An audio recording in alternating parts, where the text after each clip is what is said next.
What's going on, guys? It's Nick here, back with the video. It's Wednesday, so I'm going for my favorite trade targets this week. Believe it or not, there are only 6 more matchups until the fantasy playoffs, so our focus needs to be on targeting potential league winners in the trade markets. At this point of the season, we have a pretty good idea, not a perfect understanding, but a pretty good idea of who the most valuable players are going to be this season. So we're going to have to go over a few of them today, along with a few of the more mid-range options that are certainly not locks to be league winners, but who at least have a better chance to be league winners than the market will assume. So I want to start off with 4 league winners that are going to cost a lot. They're not going to be easy to acquire, but if you are, maybe you have a strong team, maybe you only have 1 or 2 losses, maybe 3 losses, and you're like, I feel pretty good about the playoffs, but I don't know that I clearly have the best team. I want to try and package some players, especially if you have a deeper bench, especially if you have a lot of strong players,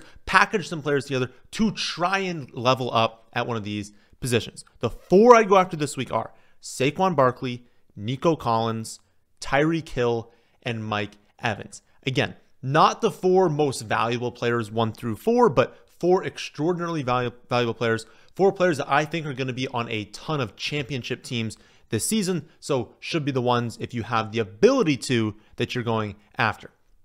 For Saquon, touch counts, 26, 26, 21, 1 game at 12, but then back at 20, 19, and 23. He is 7th in expected points per game on the season, 3rd in actual points per game because that offense is going to be efficient. He should score more than his expected fantasy points. 6th best remaining strength of schedule, 6th best playoff strength of schedule as well for running backs. Next week, he has a home matchup with the Jaguars, who have been decimated on offense. We feel very confident that the Eagles are going to get up in that game. He's going to get plenty of opportunities and plenty of scoring chances as well. Following week, at Dallas, where the Eagles will likely have one of, if not the highest team totals on the week. He's got a home matchup with the Panthers before the fantasy playoffs. He's got a home matchup with the Cowboys in the fantasy championships. He's also got 2 matchups against the Commanders coming up, including the fantasy semifinals. They're much better on defense than they were to start the season, but that improvement has been more in the passing defense. They're still allowing the 4th most yards per carry, 5th most yards before contact per carry. Teams running on them at the 7th highest rate in the league. So you've got a running back that we know vast majority of weeks is going to get 20 or more touches. He's got 7 positive matchups, only 2 negative matchups remaining. He's already had his bye. He's incredibly explosive, so we know the weekly ceiling is over 150 total yards, multiple touchdowns, and he's coming off a game where they scored a ton of points, but Jalen Hurts had all these rushing touchdowns. So people in the back of their minds are like, oh yeah, remember, we're going back to the time where Hurts is running in all these touchdowns. That's going to fluctuate week over week. We know Saquon, extraordinarily valuable this season, great schedule, already had the bye. If you were spending up for a running back, I would spend up for Saquon Barkley. After Saquon, I would say it's Nico Collins. I think the likelihood is when he returns, he is probably going to be the most valuable wide receiver in all of fantasy. The reason that you might not view him that way right now is because there's still some level of risk attached to him, right? CeeDee Lamb is not injured. Justin Jefferson is not injured. Chase is not injured. So when you have these other high-end wide receivers that are currently not dealing with a hamstring injury, which is something that can be re-aggravated, of course, you're almost willing to say, okay, maybe I'll take a little bit of a reduction in the projected points per game and not have to assume the risk of someone coming off a hamstring injury. But if he returns, and I believe he's eligible to return as early as next week, if he comes back with Diggs done for the season, he was already seeing the 2nd best usage of any wide receiver in the NFL before the Diggs injury. Now you have Diggs gone, opens up even more target share. They have the 3rd best playoff strength of schedule for wide receivers. I just think, like, if he comes back and he exits that first game healthy, he's a locked and loaded #1 overall wide receiver rest of season with an easy league winning ceiling that you're going to be walking into the playoff matchups being like, I'm expecting 8 for 110 a touchdown. And whenever you have that level of upside, I do think it's worth that risk. And there's still absolutely a chance that the team that drafted Nico is kind of in win now mode, or at least feels that way. And you're able to maybe buy right now, knowing that there is some risk and there's, not the opportunity to play him this week. And they know that. Maybe they need to win now. Maybe they're not comfortable with him coming off the hamstring injury. I think he's a great wide receiver. If you have an opportunity to do so, I would trade for Nico Collins. Tyreek Hill after that, only 6 receptions, 72 yards on 9 targets in Tua's return. And he doesn't have that great of a remaining strength of schedule. It's not terrible, but it's definitely not above average. We all know the ceiling though, right? Like the Tyreek Hill team in your league is very likely not doing well. They probably drafted him with a top 4 pick.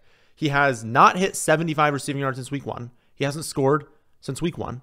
So he's not doing great. That team's probably struggling. Wouldn't be a shock if they are frustrated with Tyreek Hill, if they're like, let's go, he's finally back, he's dropping a nuke. And then, he has the 6 receptions, 72 yards. That's not that great of it's a good stat line, but it's not a great Tyreek Hill stat line. So I wouldn't be shocked if they're a little bit more willing to trade him away than you think. But we also wouldn't be shocked if he was the wide receiver 1 overall for the rest of the season. No one would ever be surprised in any week, in any matchup, if he drops 150 yards and 3 touchdowns. And those are the players you want. Everyone is scared of kind of like boom bust players because the low end, it's not even the low end with Tyreek Hill. Tyreek Hill's boom bust because when he busts, he has 5 for 50. And when the boom happens, it's 150 and 3. And whenever you have a player capable of just straight up that spot winning you the week, that is so valuable in the fantasy playoffs because you're going to be playing good teams. You're going to be playing someone who is going to have a ton of guys that are projected for in half PPR, 11 to 15 points. They're all going to have, really good rosters, really good players at each position. And so even if you've got guys that are good, you still need that ceiling. You need that player capable of scoring 30 fantasy points because that's what's going to put you over the edge. And it can also be what makes up for a dud on another spot of your roster. So if there is ever a time to trade low or to buy low on Tyreek Hill, you want to be doing that, preferably doing the 2-for-1. I don't think you're swapping a high-end wide receiver. I wouldn't offer another top 10 wide receiver for Tyreek Hill. At that point, you're just swapping players and there's really no benefit to doing that for you in the long run. You're better off saying, okay, here's a high-end wide receiver 2. Maybe you stink at running back, stink at tight end. Here's a solid option behind that as well to help you out a little bit. Those are just the best trades if you can do that. Then finally, for league winners, Mike Evans.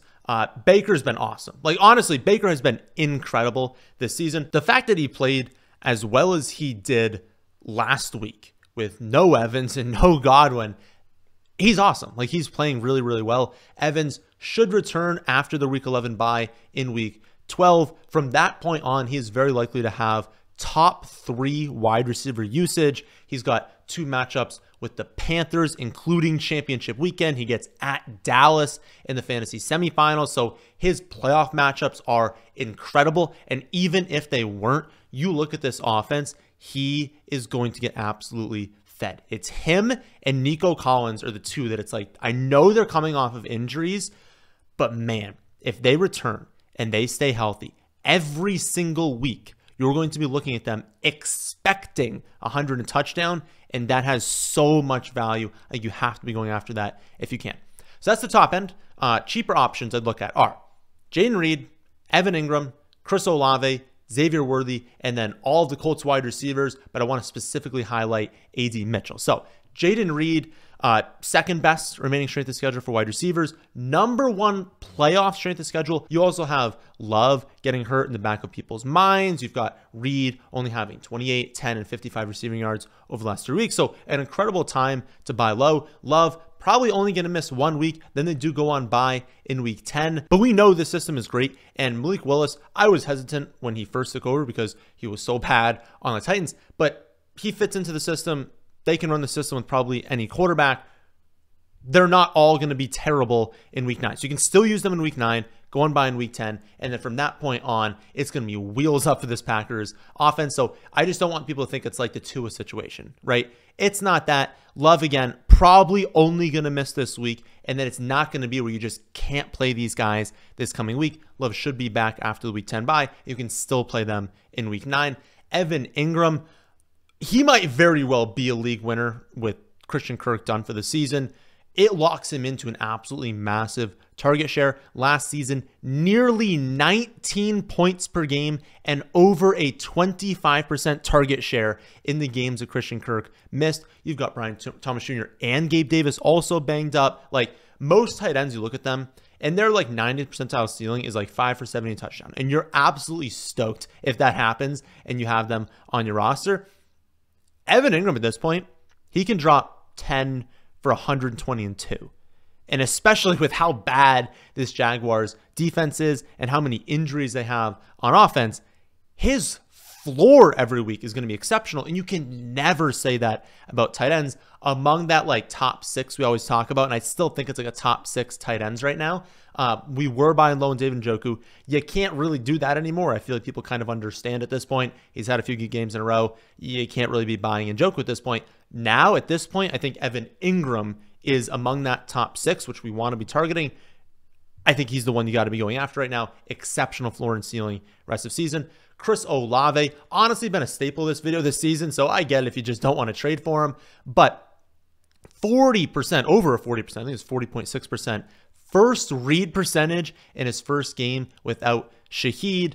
They just do not trust any of their other wide receivers. They'll be out there. They'll have to be, right? They don't have anyone. But Chris Olave, every time they drop back, it is either going to be a design play to Olave, Kamara, Taysom Hill. A little bit to Juwan Johnson, a little bit to the secondary wide receivers, but the vast majority of plays are going to Chris Olave at this point. Carr should be back this week, but at worst will be back next week. Like legitimately rest of season, Olave could have over a 30% target share, and only a handful of wide receivers are even capable of that at this point. Right now, wide receiver 16 rest of season. I think people will be looking to sell after that big game because he's been pretty bad at times this season. I would not be. I would be looking to buy him right now. You're not giving up wide receiver 1 value, right? Because I said I valued him at running back or at wide receiver 16 rest of season. But if you can do a 2 for 1, if you can try and get someone that is more valued and is like mid 20s for wide receiver, I would do that. Just find a way to get Olave in your team. He has league winning upside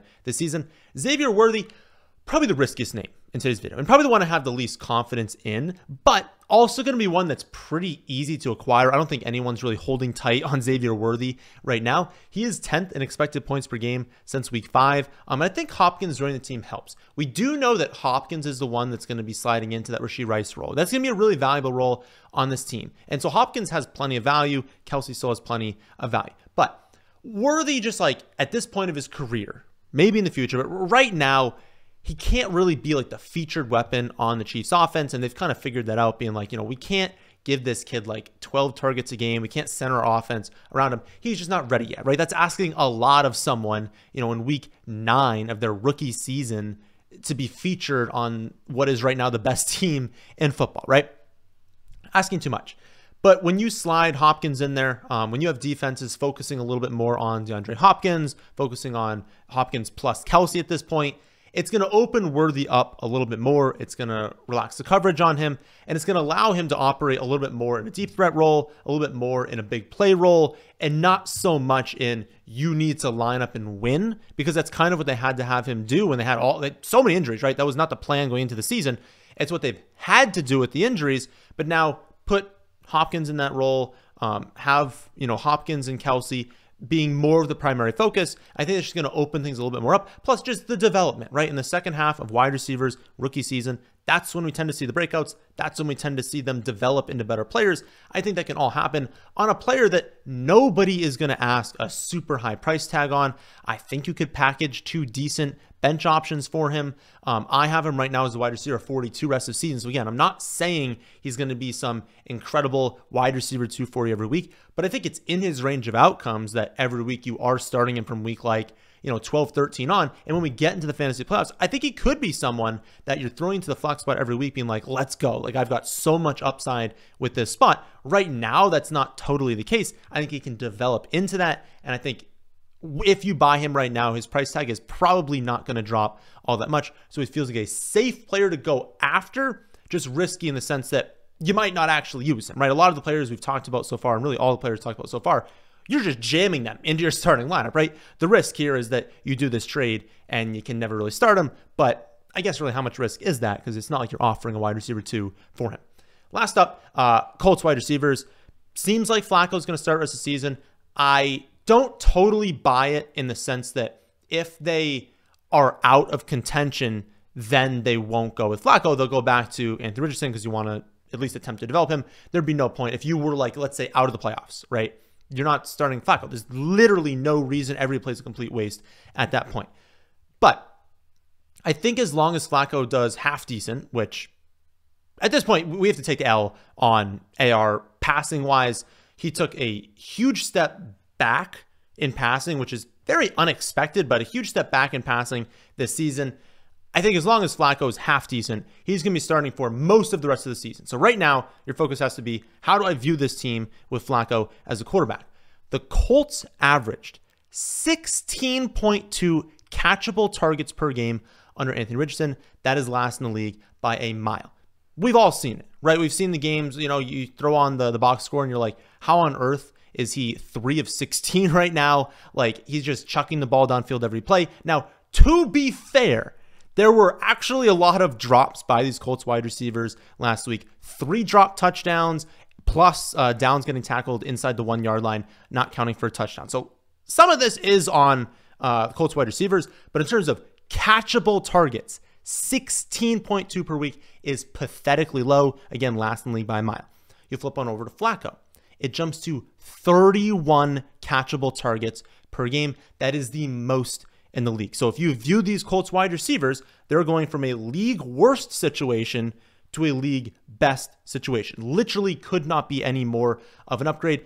I would order them Downs, Pittman, then Mitchell. If Pittman was fully healthy, I'd put him first. Just having this back injury adds a little bit more risk than I would like to rank him first here. Does he suffer a setback? Along with just the fact that he's just like playing a little bit worse because of it. Props to him for playing through it, but of course we have to downgrade him because of the injury. One thing I want to note is AD Mitchell. I kind of talked about that before. Sneaky name to think about. Number one, if Downs or if Pittman suffered that setback, he missed time. Obviously, that would catapult AD Mitchell up in the depth chart, right? Also, Mitchell's probably on free agency in a ton of leagues. I don't know the exact percentage, but I would say more than 50% of leagues he's probably a free agent in. I would also personally trade for him if you are in a dynasty league. He had the drop touchdown last week. There are a few touchdowns that AR missed him on where he was wide open early in the season. He could easily, look at his stat line, add 3 touchdowns. That could easily happen. I just think people are viewing it way worse of a situation than it is. AD Mitchell currently leads all wide receivers in the NFL with at least 75 routes run, an average separation score. He is getting wide open as well at the highest rate in the league. He's good. He just hasn't hit yet. And so if you've got someone who's separating more than any wide receiver, who's getting wide open more than any wide receiver, and you go from a league worst situation, catchable targets, to a league best situation, that's ceiling. And it's available on a lot of free agencies. If it's not on free agency, it's someone's last bench spot. Easy to trade for. No one is going to be asking a lot for AD Mitchell. Maybe people do ask a lot for Downs, for Pittman, because I think everyone understands this switch to Flacco is going to elevate these catchable targets. Maybe they don't understand as much, so I'd still go after Downs, go after Pittman, but AD Mitchell, I think, is the one. Dynasty, trade for him, redraft leagues, get him onto your bench because I think the upside here is more than people think. So that's who I'd be going after this week. As always, please try to get 2-for-1 trades. You likely, if you've been watching the channel, following the content, you likely drafted your team to have a very strong bench. You've likely added decent players off of free agency, so take advantage of that. Every single week moving forward, it becomes less and less valuable to have a strong bench. You still want it, but as we work our way through the season, like, your bench doesn't matter really once you get into the fantasy playoffs. And so good to have, but right now we're going to want to be packaging a starter and a bench player to get upgrades at start. So do that if it is possible. All right, I'll be back tomorrow to go over starts and sits for every game, but that'll do it for this one. Leave a like if you watched this far. Be sure to subscribe to the channel if you are new here, but I'll catch you all in tomorrow's ranking video.